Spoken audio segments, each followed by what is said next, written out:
մեզ միանա եւ շարունակի մեր այսօրվա ծրագիրը։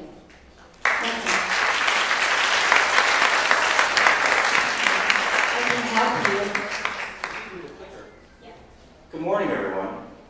Raise your hand if you can understand my English. Oh, good. It's the only language I know.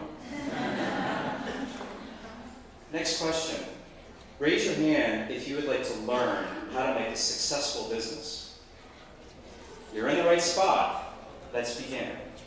First slide, please.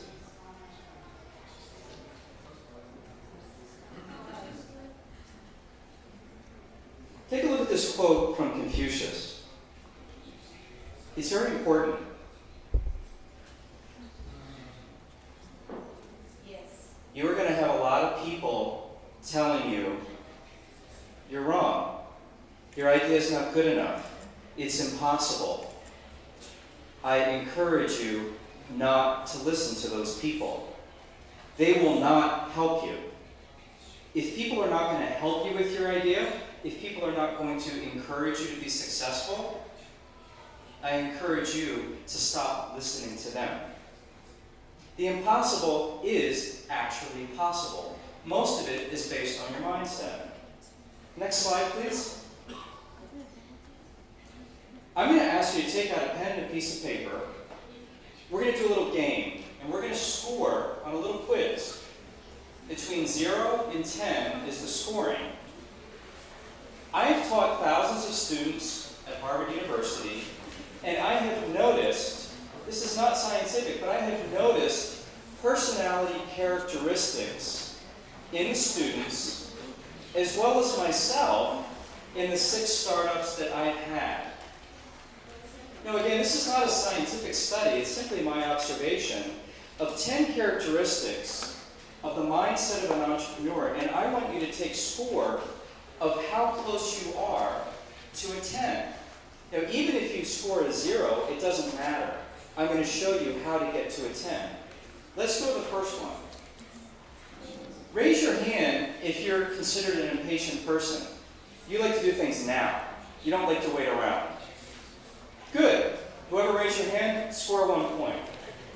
Number 2. Are you motivated by fear? Raise your hand if you have a fear of failure. Personally, I'm afraid of being homeless. I'm afraid of being broke.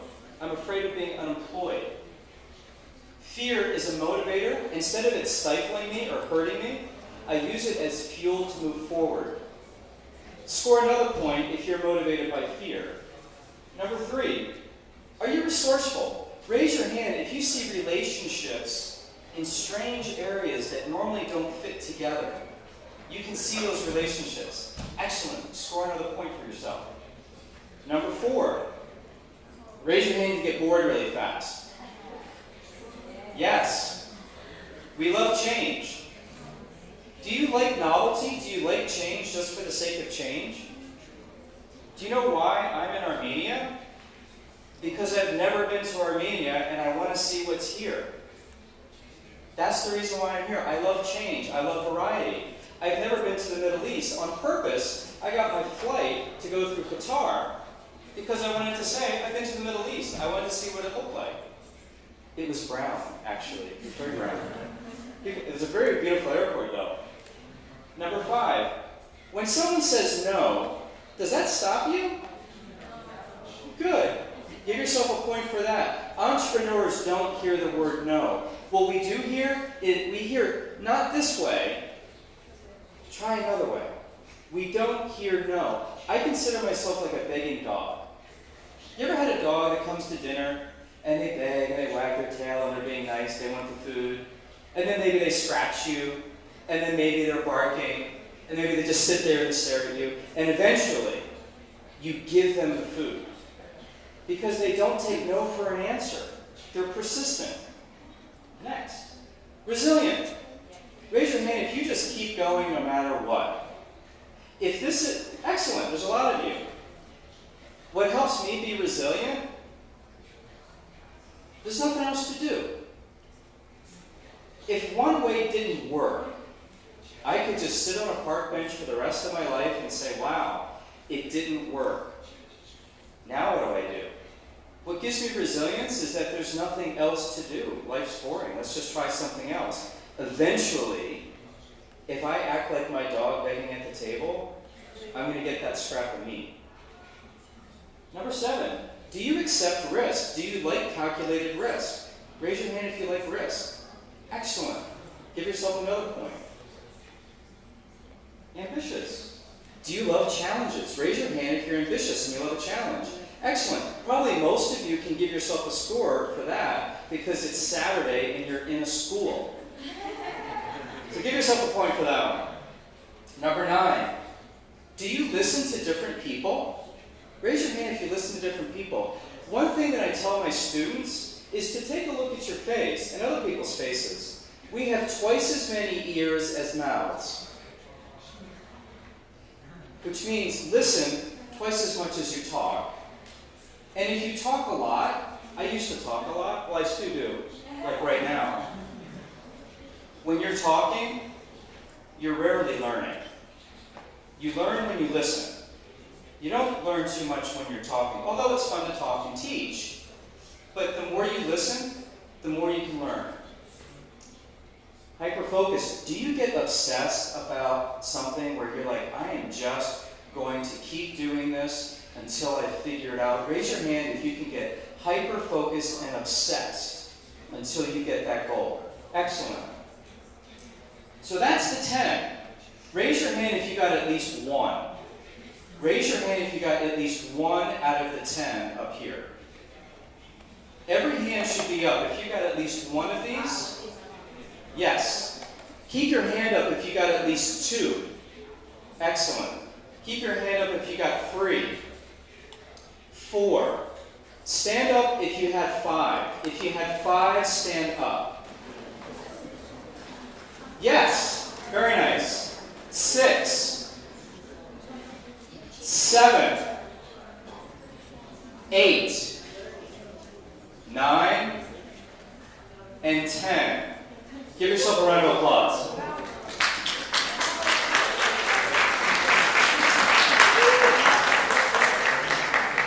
Excellent job. If there are any of these items that you did not score on, but you want to score on, there's good news. Behavior will change your thinking. One of the biggest problems with some entrepreneurs is taking risks. Humans by default are afraid. It's our defense mechanism. It's how we survive. Imagine if thousands of years ago, when we were living in caves, and the tiger came up to the front of the cave and stuck its head in, and we weren't afraid. What would we do? We would say, "Pretty kitty," and it would bite our head off. But instead, we had what's called the fight or flight syndrome. We either ran away from the tiger because we were afraid, or we fought the tiger so that it wouldn't kill us. It's how we survive. Fear is okay. Fear is normal. However, for us to be successful, we have to act within fear. If you do something while you are afraid, it's called bravery. It's called courage. If you're not comfortable with risk, a very simple way to get comfortable with risk is to do small, risky things that really aren't going to hurt you. What I usually suggest to people is walk down the street, go into a restaurant that you've never been to, order something off the menu that you've never had before, and try it. The worst that is going to happen is you have a lousy meal. But you're going to learn something. You might discover something new. The one thing I want you to discover is that you didn't get hurt. You may have had a boring meal, but you didn't get hurt. Get comfortable with taking risks. So this is our quiz. The next thing that I want to talk to you about is attitude. There are so many things that are really important about being a successful entrepreneur. There was one thing that I noticed yesterday. Not everyone was at yesterday's forum, but there was a speaker yesterday who was very innovative, had some really interesting ideas. and he was incredibly, incredibly negative. Everything was just bad. Someone spoke up during the question and answer session and said, I would never invest money with you. No matter how good your idea is, you're so negative, I don't want to hear from you. It was you. And I'm glad she did it, and I told her afterwards that was a very brave thing to do. But what really surprised me is the speaker after her stood up and said to the speaker, I applaud your negativity. I don't like all this fake enthusiasm that I hear, this false positivity. I like the fact that you're realistic. And I thought, that's interesting. I like all the points of views. What I'm going to ask you to do today is, if you're feeling, imagine that I have a glass. It's half, 50% with water. If you're a person that says that the glass is half full, I understand that. That kind of thinking, it's not going to help you. At the same time, in the United States, we have too many people that think that the glass is half full. They think that their lousy ideas are wonderful, and they're going to make $1 billion. They're a little bit too positive. I'm going to ask you today to simply be realistic. The glass is not half full. The glass is not half empty. It is a half a glass of water. That's all I'm asking. Just meet me in the middle. Now, if you're someone who suffers from saying too many negative things, always finding out why something won't work, what the problem is, what the challenge is, we're going to do an exercise now together with a partner. So I'm going to tell you what we're going to do, and you're going to talk to the person to your left, and you're going to talk to the person to your right. And my friend from London, I'm going to ask her to stand up here with me just for a minute to share this exercise. Raise your hand if you have ever heard of gratitude lists. Have you ever heard of gratitude lists? Good. This is all going to be new. This is a way to increase positivity in a realistic way. I'm going to ask you all to think of something that you are grateful for today. It could be something large, like I'm grateful that my mother and father are 80 years old, healthy, they love me, I love them, and we get along. That's a big piece of gratitude. A small piece of gratitude, I'm really glad that I discovered that the instant coffee in Armenia is really good. And I want to buy some before I go home. So I'm going to ask you, what are you grateful for? Two things. One, hello everyone. I'm Hasni. Some of you know me, some of you don't. I'm grateful that I'm standing in Armenia right now. I know it's probably going to sound cliche and quiche and all that, but I'm standing in Armenia on the stage, and it's surreal because I lived in Prague and in London for many, many years, thinking, will I ever see Armenia? Kind of like, but like, live here and believe that I could live here. So living here is something that I'm very grateful for. And the second thing that I'm not only grateful for, but also incredibly humbled by, is what you've just done, your gesture. Thank you. Thank you. I'm going to ask you all to think of one thing, one sentence. What are you grateful for today? It can be small, like a cup of coffee, or it could be big, like someone who loves you or someone that you love. You should have that one sentence. I'm going to ask you to take the next 30 seconds, share that with the person to your left, and then share it with the person to your right. And just listen. Don't comment what people say. Just listen to what they say. So turn to your left and to your right and share your gratitude for the day. Your one sentence. Go ahead.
little bit better right now. Exactly. What you just did is you remapped your brain. The brain is a fluid piece of mass. You can change the way you think. It's just like exercise. If you want to be a good swimmer, swim a lot. If you want to do really good yoga, do a lot of yoga. It's very simple. I'm going to ask you to do an exercise, and if you do it every day, you're going to put yourself in a more positive and realistic mood. At the end of every day, take a piece of paper next to your bed and write down, don't text, don't think, but write out 3 things that you were grateful for on the day. Why 3 things? Because it takes you less than 60 seconds. Raise your hand if you're willing to invest 60 seconds a day to your success. Me too. It's just a minute. If I ask you to do any more, it might not happen. Just do 3 things. When you write it out by hand, it slows your brain down. It makes your brain contemplate, wow, things are actually pretty good. Someone loves me. I love my dog. I had some really good Armenian coffee. What's not to love? Now I want to talk to you about what I call mental poison. So many things are important about being an entrepreneur, but I'll tell you some good news. You don't have to have the best idea in the world. And you don't have to be the smartest person in the world. And you don't have to have the most money in the world. If someone asked me, what's one thing, if I could only have one thing, it would be a good attitude. Now here's how you get a good attitude. Your greatest competitor, your greatest enemy in anything you do in life is your own self-limiting beliefs. If you say you can or you say you can't, you're right. Think about that. If you say you can't do something, you're right. And you'll get nowhere. If you say you can do something, and you're as persistent as my dog begging for scraps, you will eventually figure it out. That's what I would like you to, if you can remember one thing from my speech today, is that part of mental poison also is a story I want to share. I'm an instructor at Harvard University, and I'm shocked. I don't feel like I deserve it. Why? Because when I was 18 years old, I applied to Harvard, and I was rejected. And I remember back in 1984, when most of you were not even born, I had a rejection letter, and I still remember part of it. That for every 40 people that apply at Harvard, only 1 gets in. And Mr. McCarthy, even though you were not selected to attend Harvard University, it does not mean you could not have succeeded here. That gave me a huge amount of hope. That, wow, even though I didn't get in, it didn't mean that I would have failed. When I moved to Boston several years later, when I was 35 years old, after I had a successful business on Wall Street, I found that there was a school in Harvard. There's actually 12 schools in Harvard. There's the School of Law, the School of Medicine. There's a school called the Extension School. And what makes it special is you don't have to apply to get in. You just register for a class. Now the trouble comes that you get Harvard professors and you get Harvard classes and you need to graduate. If you don't get a B or higher, you don't get a degree. I started attending because I thought, I want to try. I want to try to do this. So I studied at Harvard Extension for almost 10 years. And then my other businesses got very successful. I got too busy. I dropped out. So not only did I get rejected from Harvard University, I'm actually a Harvard University dropout.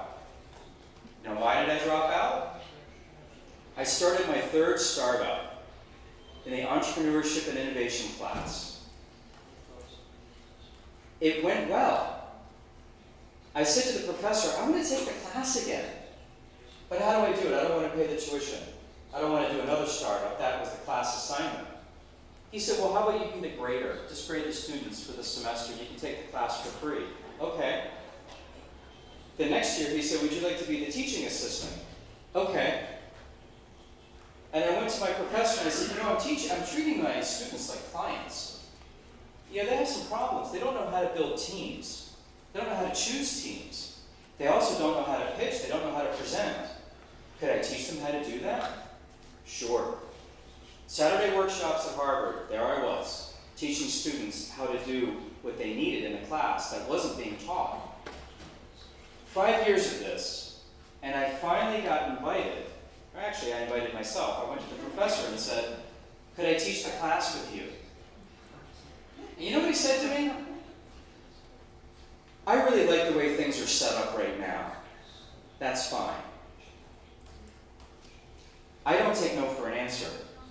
So I went to him and I said, could I be an instructor, but I get the salary of the teaching assistant and you keep the salary of the instructor? Would you put me on the teaching team? Oh, sure, we would love to have you.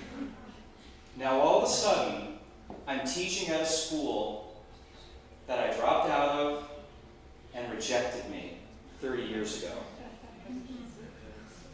If I had listened to my own self-limiting beliefs that I'm not good enough, I wouldn't be teaching at Harvard and I wouldn't be here today.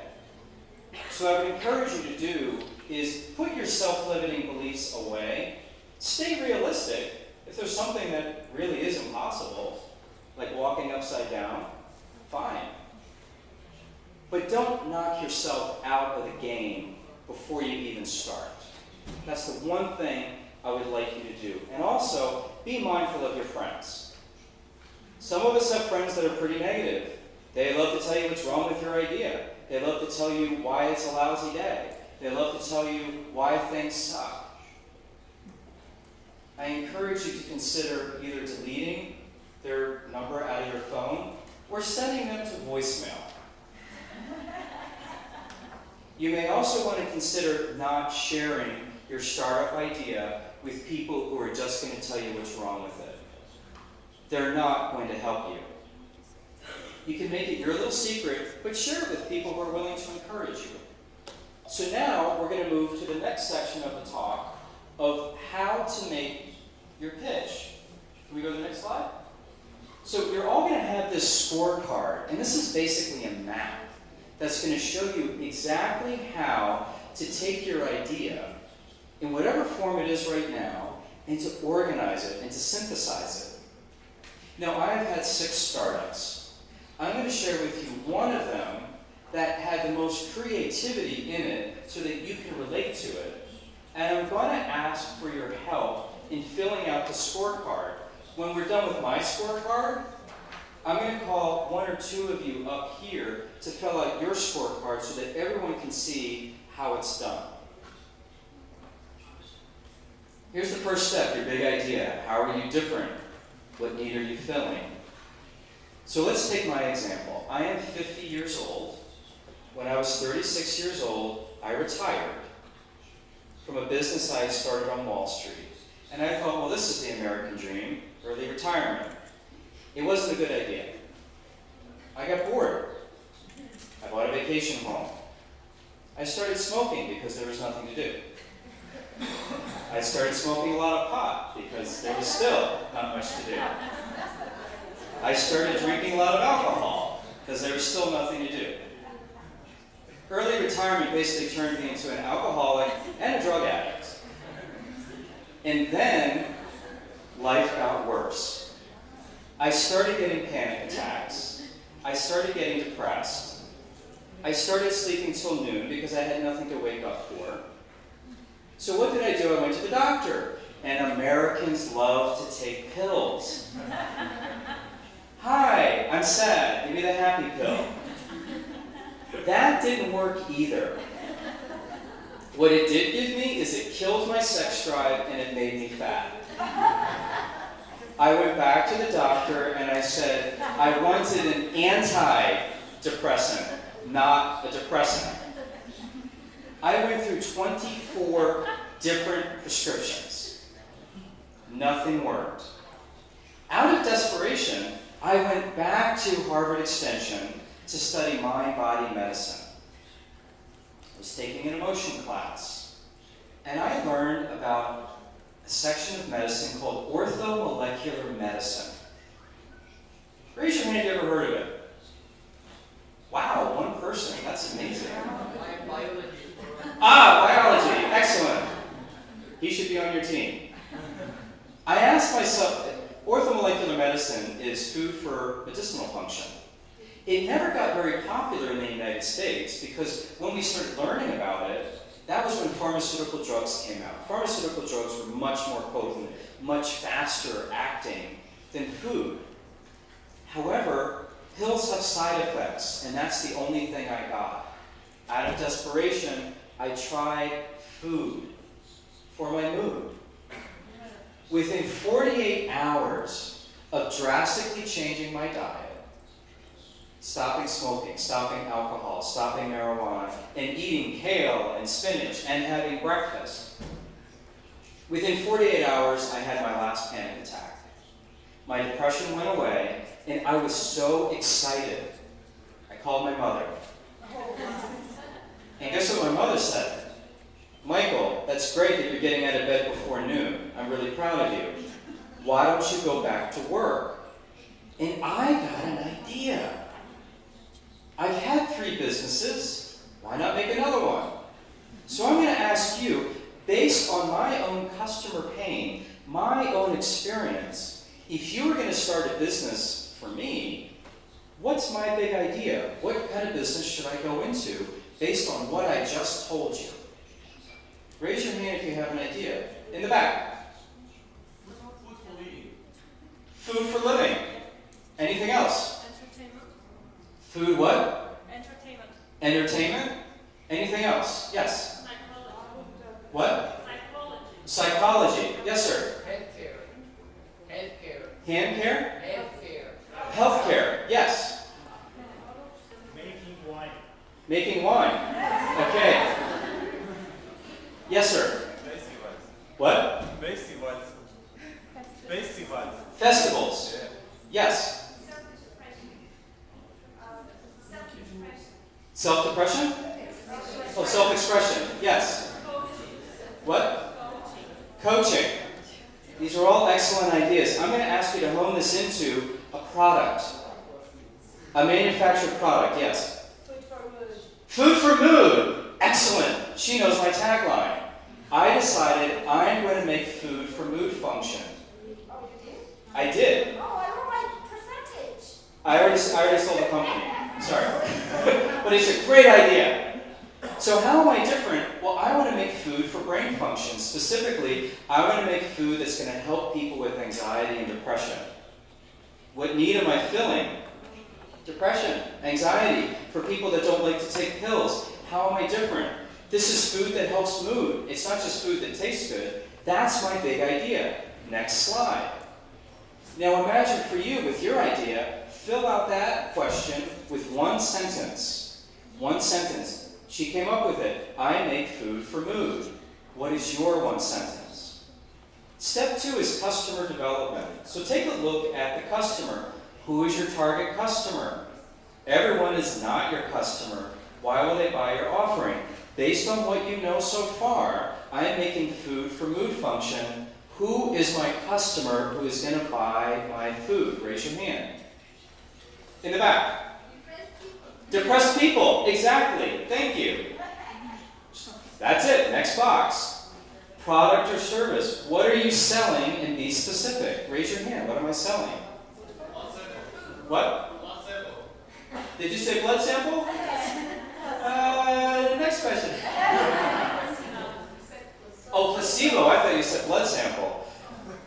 I like that. Thank you. Placebo actually works better than some of the prescribed pills. Yes? You are selling good mood. I am selling good mood. Yes. Healthy food. I ended up making, you're exactly right, I ended up making a food bar that you didn't have to cook, you didn't have to prepare, and had about a 6-month shelf life. So you could put it in your backpack, you could bring it on a plane, you didn't need to refrigerate it, and it would stay fresh. If you put it in the freezer, it would stay fresh for a year. Market. How big is your market? How would you find out how big my market is? Huge. Huge. Medical statistics, exactly. My market is 40 million Americans. 40 million Americans suffer from clinical depression in the United States. If one American with depression buys my bar once a year, my profit is $40 million. I'm happy with that. Demographics. Take a look at whatever your product is, what demographic are you going to fill? If you have a product or a creative product that's for children, how many children are in Armenia? That's it. How many of those children do you think are realistically going to buy your product? I usually like to start with at least 1%, at most 10%. That's a nice little start, just to give you some hard numbers, because numbers can be hard to come up with in the beginning.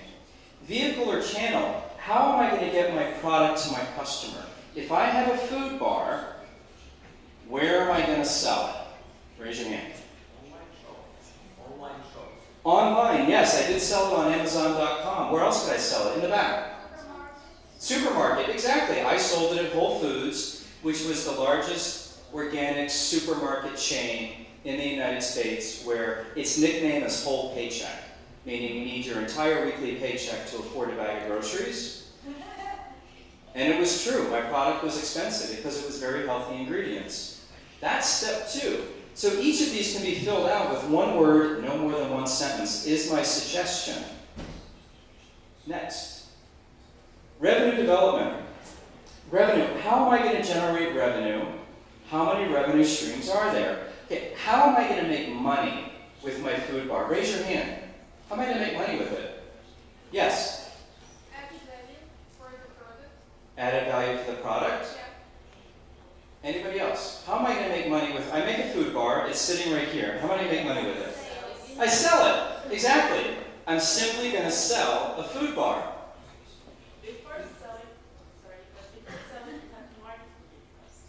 People don't know why you are so expensive. We will be getting to that. You're right. We will be doing that. And you're right. We do need to market it. So how many revenue streams do I have? We had Amazon.com and we have Whole Foods. How many revenue streams do I have? But There you go. What? you also have organic restaurants. You could have collaborated with them. I can do that. I started out with what we call the low-hanging fruit, the really easy money. The easy money was Amazon, the easy money was Whole Foods, because they had 350 stores in the United States. It's a lot smarter to sell someone who has 350 stores than one small corner shop that loves your stuff, but they don't have any other shops to carry it. I did end up going into corporate cafeterias, selling to the Marines, selling to the armed services, selling to corporations that have cafeterias inside their building just like this. Expenses. What will you spend your money on? I make a food bar. What am I going to be spending my money on? Services, packaging, advertisements, etc. Packaging, exactly. Product, the ingredients. Yes, most of my money was spent, half of my money was spent on the ingredients and the packaging. The other half was on the manufacturing, getting the bakery. What? The store sales. Sales, yes. So basically, half of my money that I was spending was going to the ingredients. The other half was just making it. And we're going to get into marketing pretty soon. Expenses, phone, travel, legal, tech, design. I'm cheap. I love to do things for free. Now, if I gave you an advertisement that said, my stuff tastes really good, you might not believe me. If I said a taco tastes delicious, a strawberry tastes delicious, chocolate ice cream is delicious, you might not like those flavors. What was the smartest thing and the cheapest thing that I could do? I gave you a sample. I went to Whole Foods every day, to all the different Whole Foods, and I stood there in the bakery and I handed out people a taste. Do you like it? Great. It's only $3.99. It keeps you full for 5 hours. It's completely healthy. Enjoy it. I gave away samples. That was my only marketing because I didn't want to spend a lot of money on advertising. So next, resources. What connections can you leverage? What resources do you need? My biggest challenge was getting a bakery to make my product. I was very small. They asked me, and this is where you need to become a really good salesperson. They asked me, what size order are you going to give us? Oh, I don't know, I want to make maybe 50 bars. They said, no, we actually produce in tons. How many tons of bars do you want? It would have been a $50,000 order.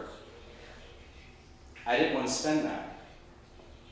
Now, what did I noticed this bakery, everything they made was completely unhealthy. But the owner and the head baker were bodybuilders. Oh, wow. And I looked at that, and I said to them, do you eat your own food that you bake here? And they said, we don't eat this shit. Are you kidding? And I said, you know, my bar is really healthy.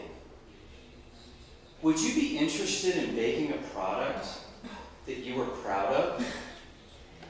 Would you be interested in making a product that you would eat yourself? You would give to your friends at the gym? You would give to your child, to your wife, people that you love? Would you like to sell something that you were proud of? Yeah. Okay. Why don't you bake me 50 bars and see what happens? And they did. And that is how I started at a commercial bakery, and I avoided the $50,000 minimum order. There is a book called Getting to Yes. If you are not a good negotiator, if you don't have any money, become a good negotiator. It is amazing how much stuff you can get for free. The book is called Getting to Yes. It is on our recommended reading list for our Harvard students. I read it. I used to be a lousy negotiator. Out of that one book, I'm much better at it. Next slide. And so now here comes the team development. The team, what talents and skills do you need? I'm going to give you some really, really good advice because I've done this wrong a million times. Most people, when they choose a teammate, they choose their twin. They choose someone they like. It's not the way to do it. There are two components you're looking for in choosing a team. You must have the same core values, meaning, I'm an honest person. I only want to help people. I am always on time. I meet my deadlines. If you have those similar core values, that person can be on your team. Now, let's say you're someone who's late all the time. You want to get a teammate that's late all the time too. That's a core value. If you're dishonest, you actually want another thief on your team. You want the same core value. Otherwise, you're going to disagree on the important decisions. Make sure that you know what your core values are, and make sure that your teammates have that same core value. Now things get a little tricky. For talents, identify what strengths do you bring to the team. And make sure you don't repeat that with your teammate. So if I'm the finance guy, I do not want another finance person. I want a graphic designer. I want a technical person. Anything else but me. If you don't know how to pick a teammate, identify what you are really bad at and find someone who's really good at that. So let's say I'm a very honest person and I'm always on time, and I'm a lousy salesperson. I'm going to find an honest, on-time person who can sell really well. If you have a bad teammate, they are poison. Get rid of them immediately. Why? Because if you have incredibly talented team members, and there is a bad seed on that team, your good talent will leave because they don't want to sit around with all the fighting. They don't want to sit around with all the discord. It's very important that you get rid of that bad teammate before your really good teammates say, I don't want to work here anymore because it's not fun. That's incredibly important. So that's how you pick a team. Promotion. How do you get your message out? Internet, events, direct marketing. For my promotion, I just gave out food samples. Why? Because I didn't have a team. I did not know social media. I also didn't like it. I don't like Facebook. And I thought, if I don't like Facebook, I'm not going to do very well posting things on Facebook. So I did the promotion that I was comfortable with. I'm comfortable giving you a piece of my bar. Taste it. If you like it, you buy it. It's pretty simple. I never spent money on the internet. You may be different. Find out what kind of promotion is going to work for you, and what do you like to do, and who on your team can do that. Sales. How are you going to close the deal? How will you turn potential into sales? I was very lucky with Whole Foods. They love local small businesses. My food product was manufactured 7 miles from the local Whole Foods. That's why they took me in. I was local. So find someone who is going to buy your product that likes you for you. Maybe someone says, we want startups, we want students, we want Armenians. Whatever it is, find people that want you. Funding. How are you going to fund this? Most of my businesses were funded with next to no money. The biggest business I had was business number 2. I spent $125 registering with the US government for a money management firm. $125. 10 years later, I was managing $250 million for 1,200 clients off of an investment of $125. I sincerely believe you don't need to spend a lot of money to have a successful business. I also personally believe, and a lot of people could disagree with me, I think the worst thing that could happen is if someone gave you $1 million today and said, here, go do your thing. You're going to waste it. You're going to hire a bunch of consultants that are going to realize you don't know what you're doing. And if I just string you along and I keep giving you bills, you're going to pay this money. I believe in being lean and mean. Do as much as you can for free. And if you realize that you have no budget, it is amazing what you can get for nothing. The one thing I will caution you against is do not give away percentages of your company for free. It can be really easy to say, oh, I have this really interesting business. I don't have any money, I need a website. Could I give you 10% of my company to make me a website? Could I give you 5% of my company to do my Twitter account? Could I give you 10% of my company to do my QuickBooks and my accounting? What if that business becomes Facebook or Google or Apple? You're going to want to either kill yourself or kill them. Do something else. Say, hey, would you make me a website? I'll do your laundry.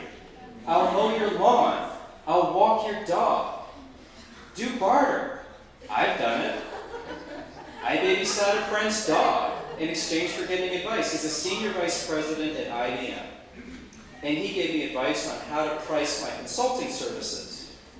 He helped me double my consulting fee, and all I did was I took little Marcus out for a walk for 7 days. And I cleaned up his little poops for 7 days. And I got some really good advice, and I didn't pay for it. Next slide. And again. Back up one. Okay, this is the action part. Start doing. What can you do right now to start your business? So with my food business, what could I do? The first thing I did, actually I did two things because I'm an overachiever. The first thing is I went to GoDaddy.com and I bought a URL. bootybar.com. That was the name of my business. And then I got business cards made so that I could feel like I am in business. What's the first thing you can do? Make a public declaration. That could be the first thing you do. You call up a friend who will hold you accountable and say, today is the first day of my new business. This is what I'm doing. For me, when I make a public declaration, I am too embarrassed to tell people I'm not going to do it. I'm writing my second book now. What motivates me to write the book is I tell at least 5 people I'm writing a book. I really don't like writing books. I don't want to write a book. But when I tell 5 people, hi, I'm writing a book. Now I got to write the book because I told 5 people. That's how I start doing it. Testing assumptions. I think that people are going to love my bar. They want to buy my bar. They want my brain bar. So what did I do? I told people. I went to festivals. I had a blogger, and she wrote an amazing and a horrible review about me. She said, there's this guy who's selling this bar that says it's going to make you happier. He's full of shit. But he makes the most delicious food bar I've ever tasted in my life. It just tastes really good, but it doesn't do anything for the brain. Well, I pivoted, which is what you're going to have to do. The business you start with is not the business you are going to end up with. So what did I do? I took her advice. It tastes good. So I started entering dessert contests. And every year that my company was in business, I won the dessert award. But before the contest, I went to the organizers and I said, do you have a dessert category for best healthy option? No. Would you make that category for me? Sure. Why did I win? I was the only one competing. So I won best healthy option. Then, much to my surprise, the gluten-free people came up to me, the celiacs. They said, wow, your bar's gluten-free. It is? I wasn't planning on that. Well, all of a sudden, the celiacs loved me. And then the vegans came up to me. Hi, this is vegan, it's delicious. It is? Okay. I stopped telling people that I was a brain bar. And I started telling people, oh, I'm the gluten-free, vegan, allergy-free bar now. It tasted the same. But what was the difference?